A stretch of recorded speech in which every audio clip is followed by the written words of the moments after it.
So this is the PTPT settings, and now for email you go to accounts and online sources. You add a new account and you can select from a couple. You take import email and enter your email address and password, and we will try to guess the rest of the settings. If it doesn't work, you can press manual. After you did it, you go into next. If that was successful, you get into this screen. Usually you can delete that account, you can refresh from here.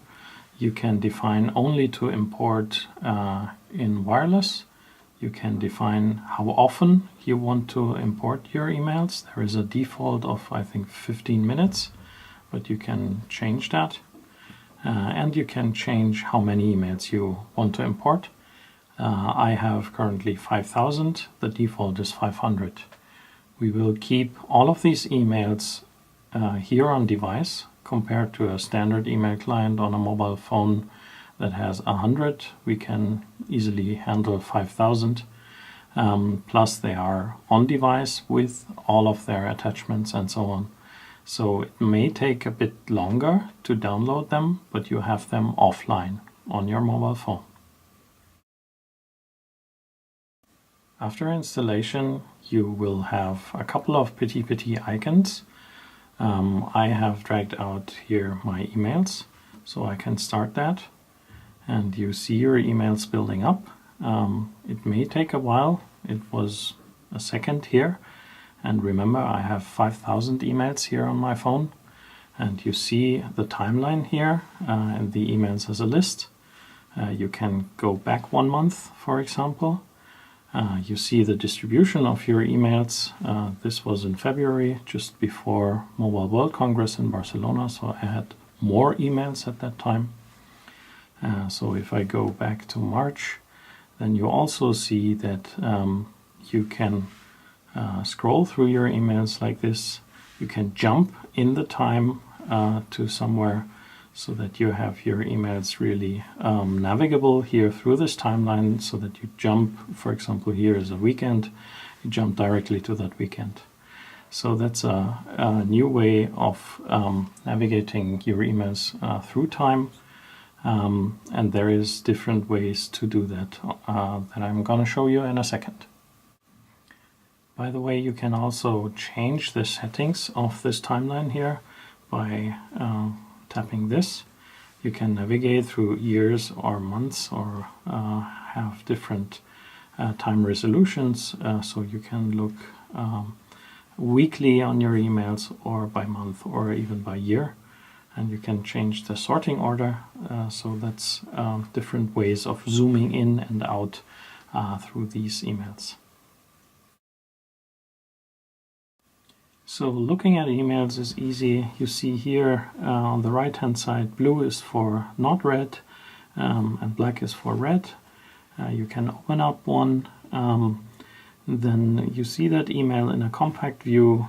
If you tap it once, you get the action bar here with the standard buttons, but you also get more, like if it's a long email, you can tap overview. You get a tag cloud of the keywords of that email to check out whether the email is worthwhile reading or not. Plus there is the possibility to go to the next email quite easily, so that the navigation through your emails should be easy, but it's still rather full screen. If you go with a left swipe in here, then you see the Copilot that suggests you people that might be interested in the content of that email. You can forward the email right away. If the button is shown here, with a long press, you have more actions on that person or on these things and so on. It is also showing you related emails and so on. If you get an invitation, for example, hey, let's go for lunch tomorrow, then we have actions related to that, so that in that context you can easily add the calendar entry and so on. So play with the Copilot. There are many little things hidden here that you could use, and certainly we would be interested in your feedback about what we can add here or simplify and so on. So writing an email is done using the plus button here. You see it's an empty message. I can start writing the message. Here are some pictures I took in Taipei. And while you're writing, we are actually looking at what you're writing and make you suggestions for some content. So the Copilot with a swipe to left will suggest you people you can add as a recipient just by tapping the icons here on the side. We show you related emails that have the same content or similar contents, so that you can actually tap them and look at the content here. So that's bringing you back into context. Plus, we also make suggestions for attachments. Here are some pictures that I took in Taipei. You see the preview of the pictures immediately, and you can tap them, here the icon, to attach them to that email. So the Copilot should help you to build up your message while you're writing the message. So it's not the traditional, I mean, you certainly can do it, but you don't have to. First add the recipients, then write the message, and then go into some file browser and look for the attachments or something. Simply write what you want to write, and we know who to write and what to attach.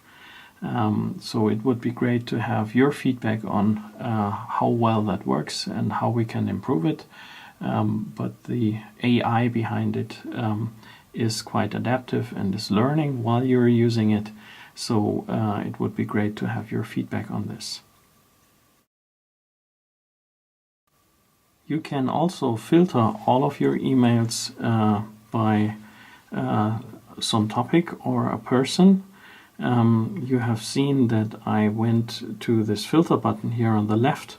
You can add a filter, and then you see the nature of PTPT: people, things, places, and time. So what I can do is I can select from people. I get the people sorted by the frequency that I'm interacting with. I can select one of these people, and it will filter my email inbox by Falk, for example. And then you see also the distribution here has updated, so you see at what times during the week you are writing to that contact and so on. So that was a very easy way to filter your data, and also that filter is certainly active when you go back into time and so on. So that's a constant way of looking at it.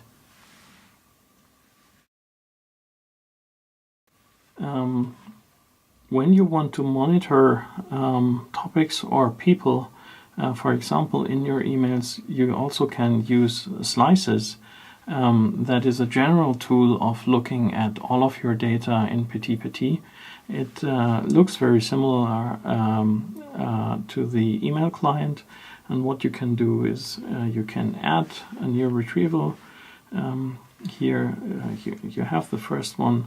Then you add a filter. Let's say you take one of your people here, like Falk, and then you see the results upcoming here, so that these are all of the emails that we have.